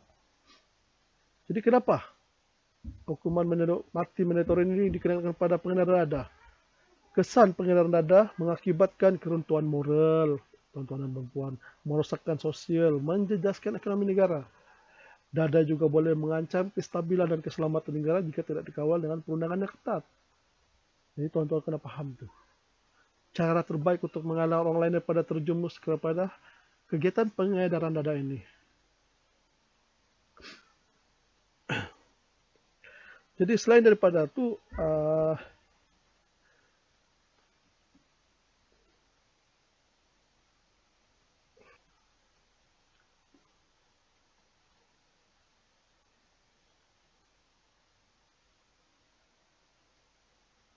jadi tuan-tuan dan puan-puan, selain daripada hukuman bawah 39B tersebut juga ada lagi hukuman-hukuman kecil bagi yang mana digunakan yaitu seperti mana dalam section 15A Akta Dada Berbahaya 1992 yaitu memasukkan badan dadah ke dalam badan sendiri dan orang lain. Dan yang kesalahan yang boleh disabit kesalahan penjara 2 tahun atau denda yang kedua-dua sekali. Ini lebih kepada penagih yang memasukkan dadah dalam badan sendiri. Dan Section 6 juga, 6B Akta Dadah Berbahaya, kesalahan menanam atau menanam pokok, candu mentah, daun koken, jerami, popi atau ganja yang mana hukuman sebat tidak lebih daripada 6 kali sebatan. Selain daripada itu, Section 15, Section 12 Akta Dadah Berbahaya juga yang mana dia lebih kepada penggunaan atau pemilikan kecil-kecilan dadah tersebut. Dia lebih kepada kesalahan yang lebih kecil berbanding dengan 39B yang mana akan memberikan hukuman mati mandatori. Jadi selain daripada Akta Dadah 1952 tu, saya bawakan kepada tuan-tuan Akta Racun 1952 ni, yang mana dia ni digunakan untuk mengawal, mengimport, memiliki, pengeluaran dan penjualan dan penggunaan racun. Jadi racun-racun macam yang digunakan lah seperti tujuan perindustrian, perubatan dan pertanian. Racun bahan-bahan psikoaktif. Jadi yang perlu kelulusan Ketua Pengarah Kesihatan untuk lesen dan ya tuan-tuan dan puan-puan. Dan selain daripada itu, kita bawakan tuan-tuan satu lagi akta. Tadi Akta Dadah Berbahaya 1992, Akta Racun, dan yang ketiga ini saya bawakan kepada tuan-tuan dan puan-puan Akta Penagihan Dadah, Rawatan dan Pemulihan 1983. Yang mana yang ini rawatan dan pemulihan ini bidang kuasa Agensi Anti Dadah Kebangsaan. Dalam akta ini takrib penagih dadah, iaitu membawa kepada seorang yang melalui penggunaan mana-mana dadah berbahaya, dan ujian air kencing dan pemerhatian klinikal menentukan sama ada penagih atau bukan. Keputusan air kencing positif, keterangan menyokong, pengesahan pegawai perubatan sebelum diterima menjalani rawatan dan pemulihan dadah. Jadi dalam Section 31 iaitu diberi kuasa pegawai untuk menahan dan mensyaki penagih dadah untuk menjalani ujian dan diberikan tahanan selama 24 jam. Dan Section 61 memperuntukkan magistrat untuk memberi perintah menjalani rawatan dan pemulihan selama 2 tahun di Pusat Pemulihan dan Pengawasan atau OKP melapor di AADK dan di Balai Polis Berdekatan untuk menyempurnakan bon jamin atau tanpa jamin. Jadi di dalam section ini juga, dalam undang-undang ini juga, di bawah Section 8 ini, Section 8 juga menekan seorang penagih dadah boleh memohon kepada pegawai pemulihan untuk menerima rawatan pemulihan berdasarkan pemenuhan syarat. Section 9 pula dia lebih kepada penagih yang belum dewasa.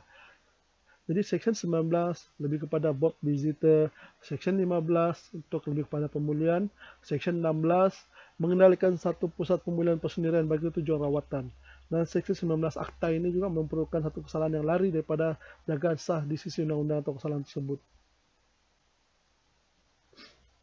Di bawah Section 38 rawatan dan pemulihan kepada orang muda memperuntukkan bahawa seseorang yang berumur 18 tahun dapat bersalah hendaklah diperintahkan untuk menjalani rawatan dan pemulihan atau pengawasan. Dan saya bawakan terusnya kepada Akta Dadah Berbahaya, undang-undang yang seterusnya, yaitu keempat, yaitu Akta Dadah Berbahaya, langkah-langkah pencegahan khas 1985. Dia ini diperuntukkan untuk menambahkan keberkesanan pihak berkuasa dalam mengambil tindakan ke seseorang yang terlibat. Jadi dalam Section 3 ini telah memperuntukkan yang mana seseorang yang disakiti itu boleh ditahan, tuan-tuan dan puan-puan, selama 60 hari untuk siasatan lanjut. Dan siasatan polis atau laporan pegawai siasatan dikemukakan kepada Menteri Dalam Negeri. Dan Menteri Dalam Negeri akan mempertimbangkan dan laporan akan membuat keputusan sama ada memberi perintah tahanan selama 2 tahun atau buang daerah dan juga membebaskannya. Jadi ini adalah dalam undang-undang Akta Dadah Berbahaya, langkah-langkah pencegahan khas 1995 ini. Dan yang kelima, undang-undang saya boleh bawakan kepada tuan-tuan dan puan-puan adalah Akta Dadah Berbahaya Perlucutan Harta 1988. Ini bertujuan memberi kuasa kepada kerajaan untuk 1. Mengesan, 2. Membeku, ketiga merampas, keempat menyiasat, dan kelima menangkap, 6. Menyita, dan ketujuh mendakwa. Jadi dalam akta ni uh, Section 2 menyatakan pegawai polis boleh pada bila-bila masa memasuki, menggeledah, memeriksa, menyita dan menahan apa-apa benda atau dokumen yang disyaki. Jika tiada ada pendakwaan atau tiada prosedur dimulakan atau tiada tuntutan dalam masa 3 bulan dari kenyataan, harta itu terlucut serta merta. Dan satu lagi saya bawakan kepada tuan-tuan, section undang-undang yang ada dalam perundangan di Malaysia adalah Akta Agensi Anti Dadah Kebangsaan 2004, yang mana menjadikan agensi yang mengetahui dan berpusat tentang masalah dadah. Dalam section 6 menyatakan penguatkuasaan, rawatan pemulihan, pencegahan, penyiasatan langkah-langkah pencegahan khas, pelucutan harta, pengesanan dan penangkapan. Dalam akta ini juga menyatakan adalah satu ya adalah menasihati menteri mengenai polisi, dan yang satu lagi adalah memberi bantuan kepada negara asing. Jadi tuan-tuan dan puan-puan, itu adalah aspek perundangan yang saya ceritakan kepada tuan-tuan dan puan-puan. Jadi ada pertanyaan daripada rakan saya bertanya dengan kenapa undang-undang daripada saudara Pami, pertanyaan dan persoalan dia lah, kenapa undang-undang di Malaysia ini sangat kejam sehingga akan memberi hukuman mati kepada pengedar. Tuan-tuan dan puan-puan, pengedaran ni bila sudah diberikan mereka mengedar dadah, makanya pengguna yang akan menggunakan dadah yang diedarkan sangat tinggi. Jadi seperti mana tangkapan pada 2019, 2020, 2021, tangkapan-tangkapan tersebut boleh digunakan sehingga 10 juta rakyat yang menggunakan dadah tersebut. Jadi jika kita tidak banteras, tidak menggunakan undang-undang sangat ketat, maka ianya sangat berbahaya. Dan seperti yang saya katakan tadi, slogan dadah terkawal 2025 tidak akan tercapai, tuan-tuan dan puan-puan. Jadi di sinilah saya menyatakan perlulah ketegasan dalam menguatkuasakan undang-undang. Pengedar kita perlu hukum. Dan satu lagi persoalan yang dibawakan oleh rakan saya juga berkenaan dengan penagih. Kerana dalam section 15.1 Akta Dadah Berbahaya memasukkan suatu. Jadi mereka adalah pesalah. Ada yang menyatakan bukankah mereka ni lebih kepada pesakit kerana mereka telah menghadapi kerosakan dari segi neurokognitif. Jadi tuan-tuan dan puan-puan, saya masih bertegas berkenaan dengan, bagi pandangan saya sendiri, saya bersetuju berkenaan dengan bahawa penagih itu kita masih dalam kategorikan sebagai jenayah. Kerana itu adalah kesalahan mereka lakukan sendiri dan mereka yang mahukan melakukannya. Dan mereka yang membawa sakit kepada diri mereka sendiri dengan membuat suntikan, jadi penagih. Jadi memang betul mereka penagih ini perlu dirawat. Tetapi pencegahan itu bukankah lebih baik daripada merawat? Jadi pandangan saya masih, pandangan secara pribadi, saya masih lagi kekal dengan penagih itu adalah satu perbuatan jenayah, bukannya sejenis penyakit. Itu adalah pandangan pribadi saya sendiri. Kerana kita tengok keadaan semasa di Malaysia ini, sahabat, setiap tahun akan ada peningkatan. Kita lihat daripada laporan AIDK sendiri, setiap tahun ada peningkatan penagih dadah di Malaysia. Itu yang masuk dalam statistik. Belum masuk dalam statistik, tuan-tuan dan puan-puan. Jadi, itu pandangan saya sendiri. Saya merasakan ianya masih lagi dalam kategori penagihan ini adalah satu kesalahan jenayah dengan narkotik, tuan-tuan dan puan-puan. Jadi itu adalah 6 undang-undang yang telah kongsikan untuk bagi pencegahan penggunaan dadah di Malaysia ini, seperti yang saya katakan tadi dari aspek akta dada berbahaya, akta racun, akta penagih dada, akta dada berbahaya langkah-langkah pencegahan khas, dan juga akta dada berbahaya pengelucutan harta, dan juga lain-lain lagi perundangan yang boleh dikaitkan.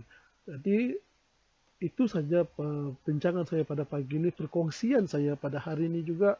Semoga tuan-tuan dan puan-puan percaya bahwa undang-undang Malaysia ini bukanlah kejam, tetapi sebenarnya ketat untuk mengurangkan orang rakyat Malaysia sendiri daripada menceburi jenayah menghisap dada ni. Jadi bagi saya itu saja pada perkongsian pada pagi hari ini. Saya serahkan semula kepada pengurusi majlis pada hari ini, Saudara Nur Fahmi, dan selepas ni mungkin saya akan memberi soal jawab, menjawab persoalan yang mungkin akan diutarakan lagi oleh rakan-rakan saya sendiri. Jadi sekian pada pagi ini. Mohon terima kasih kerana menonton dan merespon dengan video yang saya akan terangkan ni. Terima kasih.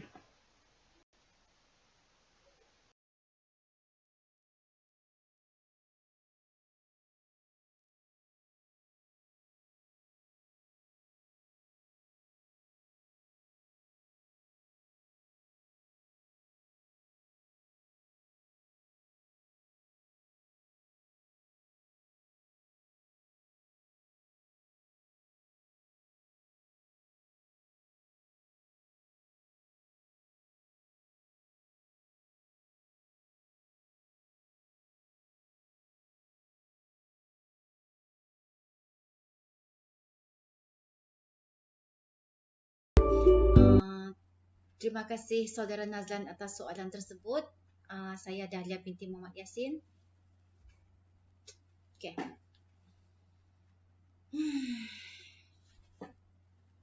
Assalamualaikum warahmatullahi wabarakatuh dan salam sejahtera. Saya ASP Dahlia binti Muhammad Yassin dari Jabatan Siasatan Jenayah Ibu Pejabat Polis Kontingen Sabah. Saya telah bertugas dalam PDRM lebih kurang 12 tahun dan saya telah berkhidmat 12 tahun tersebut dalam Jabatan Siasatan Jenayah. Okey. Suka saya menjawab persoalan yang telah diketengahkan oleh Saudara Nazlan bin Mahmud itu tadi. Saudara Nazlan telah bertanya bahawa apakah langkah pencegahan yang sesuai dilakukan, yang sesuai diambil untuk menangani masalah penagihan dadah. Apakah pencegahan yang boleh dilakukan untuk menangani masalah penagihan dadah? Okey. Sebelum kita memikirkan langkah-langkah untuk pencegahan penagihan dadah, kita perlu melihat dulu apa yang dimaksudkan dengan pencegahan. Okey. Pencegahan adalah satu tindakan menghalang ataupun melindungi seseorang individu tersebut dari terlibat dalam penagihan dadah. Dia ada dua. Satu, meningkatkan faktor pelindung dan kedua, mengurangkan faktor risiko. Apa yang dimaksudkan dengan faktor pelindung dan apa yang dimaksudkan dengan faktor risiko? Okey, faktor pelindung adalah persekitaran seseorang individu itu yang mana persekitaran ini menyediakan, mengajar, mendidik seseorang individu itu tentang cabaran-cabaran yang akan dihadapinya. Okey, persekitaran ini memberi didikan, menyediakan dan memberi motivasi, menyedarkan individu tersebut tentang cabaran-cabaran yang akan dilalui. Okey, itu faktor pelindung. Faktor risiko adalah persekitaran individu itu yang menyebabkan seseorang ini terlibat dalam penagihan dadah. Okey, saya bagi contoh. Kalau definisi macam tu susah kan? Saya bagi contoh. Okey, contoh untuk faktor pelindung. Ibu bapa di rumah dia memberi didikan kepada anak-anak dia tentang kesan dadah, jenis dadah, apa akibat daripada pengambilan dadah. Apabila ibu bapa memberi didikan, apabila ibu bapa mengawal pergerakan, ini yang dikatakan sebagai faktor pelindung. Sebab melindungi anak-anak itu adalah tanggungjawab ibu bapa. Jadi di sini ibu bapa perlu meningkatkan faktor pelindung ini untuk menyedarkan anak-anak mereka agar tidak terlibat dengan penagihan dadah. Itu faktor pelindung. Seterusnya kita pergi kepada contoh faktor risiko. Apa yang dimaksudkan dengan faktor risiko? Okey, faktor risiko ni adalah apabila seseorang itu membesar dalam persekitaran yang mana dia melihat ibu bapanya terlibat dengan pengambilan dadah, itu menyebabkan, itu menjadi pemangkin kepada dia untuk terlibat dalam penagihan dada juga. Itu yang menjadi punca, itu yang menjadi faktor tambah, faktor mendorong kepada individu itu untuk terlibat dalam penagihan dada apabila dia melihat persekitarannya terlibat dalam penagihan dada. Jadi ini yang kita perlu kurangkan, faktor risiko. Okey, pencegahan ni dia adalah satu strategi jangka panjang. Faktor risiko dan faktor pelindung tadi tu kita perlu berterusan dalam satu jangka masa yang panjang. Kita bermula di mana? Kita bermula di rumah, dalam keluarga. Okey. Dia ada 3, satu di rumah, satu di sekolah, satu tempat kerja. Dan kepada diri kita sendirilah, kita bermula di rumah. Macam mana kita bermula tindakan pencegahan ni di rumah? Pertama, ibu bapa, persekitaran ataupun orang yang lebih dewasa yang bertanggungjawab melindungi setiap individu di dalam keluarga tersebut. Perlu memantau macam mana tahap kesihatan mental, adakah dia stres, apa dia punya rakan-rakan, siapa dia punya pergaulan. Apabila sama-sama ahli keluarga melakukan tindakan ini, insya-Allah di sini ada kuat faktor pelindung tersebut. Dan ini yang perlu dilakukan oleh keluarga lah. Apabila keluarga memberi didikan kepada anak-anak mereka, dia ibu bapa ni dia ajar, okey anak, okey dadah ni begini. Ini contoh dadah. Contohnya hisap gam di peringkat awal. Kemudian kalau ada kawan-kawan offer pil untuk happy-happy, jangan ambil. Kalau ibu bapa mengajar benda-benda ni kepada anak-anak, insya-Allah anak-anak tersebut bersedia untuk hadapi ujian-ujian, godaan-godaan daripada penagih-penagih dada yang memujuk ataupun orang-orang yang persekitaran yang terlibat dengan penagihan dada ni. InsyaAllah kanak-kanak akan bersedia kalau ibu bapa menyediakan anak mereka dalam cabaran-cabaran sebegini. Itu bermula dari rumah. Seterusnya, macam mana dengan langkah pencegahan di sekolah? Okey, langkah pencegahan, macam kita tahulah kanak-kanak ni kalau di rumah dia memang di bawah penilaian ibu bapa, tapi bila di sekolah dia dengan kawan-kawan. Okey, bila dia dengan kawan-kawan, dia banyak masa dengan kawan-kawan, dia lagi gembira dengan kawan-kawan. Jadi di sini ada banyak kanak-kanak. Di mana tanggungjawab mereka? Tanggungjawab yang bertanggungjawab sebagai faktor pelindung di sini adalah guru, pendidik. Guru, pendidik dan persekitaran orang dewasa yang ada di sekolah tu. Mereka yang perlu berperanan menjadi sebagai faktor pelindung kepada kanak-kanak ini. Okey, apa yang sekolah perlu buat? Okey, sekolah perlu mengajar, membuat kempen, membuat ceramah kepada pelajar-pelajar di sekolah tentang kesan-kesan penggunaan dada ni. Contohnya, saya bagi contoh. Setiap pagi dia bagi program pendedahan tentang dada 5 minit. 5 minit dia perkenalkan, okey, jenis-jenis dada, ini opiat. Okey. Apabila kanak-kanak tu didedahkan, ini morfin, ini syabu, mereka akan kenal benda tu sebab yalah syabu ni kan saya bagi contoh syabu ya.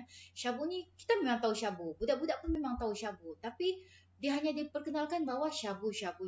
Tapi dia tidak tahu bahawa syabu tu ada nama lain.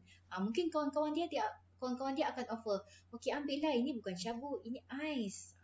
So budak-budak ni dia akan fikir, ibu bapa saya larang saya ambil syabu, tapi ibu bapa saya tidak larang saya untuk ambil ais. So budak-budak tu pun dia akan ambil ais. Dia tidak tahu bahawa syabu tu adalah ais. Dua benda yang nama berbeza tapi sebenarnya adalah yang sama. Jadi apabila sekolah memberi pendedahan tentang ilmu tentang dada jenis syabu ni begini-begini, nama dia ini, nama jalanan dia ini, tapi sebenarnya dia adalah syabu. So budak-budak sekolah dia akan tahu bahawa benda ni salah. Syabu ni tidak boleh disalahgunakan. Okey. Tidak boleh diambil. Okey, dada tidak boleh disalahgunakan dan syabu ni tidak boleh diambil. Lepas tu apabila ada pendedahan begitu, kita kena uji kanak-kanak di sekolah ni. Adakah diorang faham apa itu syabu? Adakah diorang faham apa itu dada? Opiat semua. Jadi macam mana kita mahu menguji kefahaman diorang? Kita kena buat kuis. Okey. Di sekolah, pihak sekolah kena buat kuis untuk melihat sejauh mana kefahaman budak tu, adakah kanak-kanak pelajar sekolah ni mampu berhadapan dengan cabaran-cabaran apabila ditawarkan dengan dada. Okey. Seterusnya itu untuk program dalam bilik darjah. Untuk program luar bilik darjah, kita menyediakan kanak-kanak kita menyediakan pelajar ni untuk aktiviti-aktiviti fizikal. Apabila mereka terlibat dalam aktiviti fizikal yang sihat, insya-Allah tenaga diorang tu, tenaga dan kekuatan dan masa diorang yang banyak tu mereka akan cenderung untuk melakukan aktiviti-aktiviti sihat lah, berlari, berjoging, hiking. Bila dia sibuk dengan aktiviti-aktiviti bersukan ni, dia tidak akan ada masalah untuk lepak-lepak dengan kawan-kawan untuk ambil dada-dada yang disalahguna ni. So insyaAllah apabila aktiviti co-curriculum dipertingkatkan, aktiviti rekreasi, sukan dipertingkatkan, aktiviti secara sihat ni dipertingkatkan di sekolah, kanak-kanak ni dia punya tenaga, dia punya masa, dia punya fokus akan tertumpu kepada aktiviti fizikal dan tidak ada masa, tidak berpeluang untuk terlibat dengan aktiviti-aktiviti yang tidak sihat. Okey, itu untuk di sekolah. Seterusnya untuk peringkat dewasa, seperti yang kita sedia tahu ya, penagihan dana ni bukan kebanyakannya memanglah bermula dari remaja, tapi pencegahan dia tu kita perlu perluaskan kepada orang dewasa.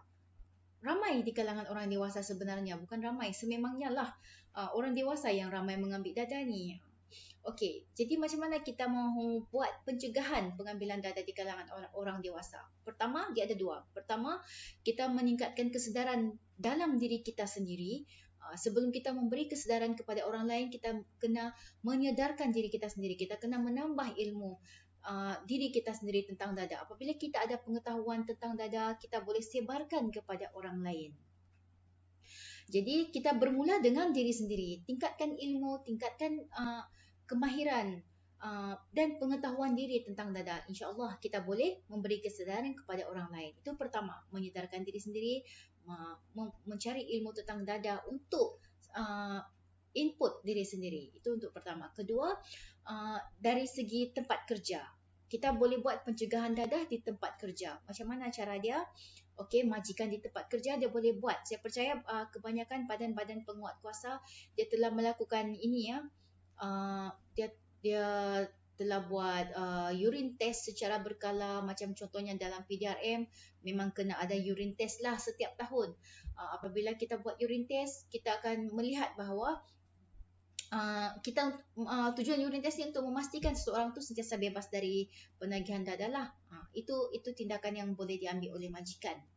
Seterusnya pemantauan aktiviti. Okey, pemantauan hasil kerja. Okey, majikan boleh melihat hasil kerja seseorang ni. Sebab biasa penagih dada ni kalau dia perform, dia boleh buat kerja dengan maksimum apabila dia mengambil substance. Apabila terlibat dengan penagihan dada, maka dia boleh perform, jadi kerja, jadi rajin.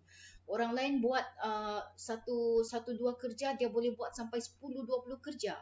Itu sebab dia ambil dada. Okey, tapi bila dia tidak terlibat dengan pengambilan dada, dia putus bekalan. Sebelum ini dia boleh buat 10-20 kali, bila dia putus bekalan, dia langsung tidak boleh buat kerja. Berbanding orang normal kalau dia pada masa biasa ke pada masa penat ke, dia punya hasil kerja tetap sama. 1-2 dia punya hasil kerja. Tapi kalau orang yang ambil dada ni, dia tidak boleh buat 1-2, dia terus 0. Kalau dia tidak ambil dada, dia terus tidak boleh buat kerja. Tapi kalau dia ambil dada, dia boleh buat kerja double. Okey, ataupun triple. So majikanlah penyelia, dia kena memantau keadaan sebegini. Jadi itulah secara ringkas tentang aktiviti pencegahan yang boleh kita lakukan dalam mencegah penagihan dada. Saya ulang balik. Pertama, bermula di rumah, dari keluarga, mendidik anak-anak. Kedua, di sekolah, mendidik pelajar-pelajar tentang ilmu tentang dadah ni. Dan ketiga, terhadap orang dewasa, bermula dari diri kita sendiri dan juga di tempat kerja. Okey, so kesimpulan untuk pencegahan ni adalah pencegahan dada ni dia memerlukan kerjasama semua pihak. Tidak boleh hanya terletak pada agensi anti dada kebangsaan semata-mata. Tidak boleh terletak hanya pada badan-badan penguat kuasa semata-mata. Dia adalah kesedaran semua pihak perlu berganding bahu untuk menangani masalah penagihan dada ni. Sesungguhnya mencegah tu lebih baik daripada mengubati. Okey, itu sahaja dari saya. Terima kasih atas soalan saudara Nazlan. Semoga perkongsian saya ini memberi input yang bermanfaat kepada rakan-rakan semua. Terima kasih.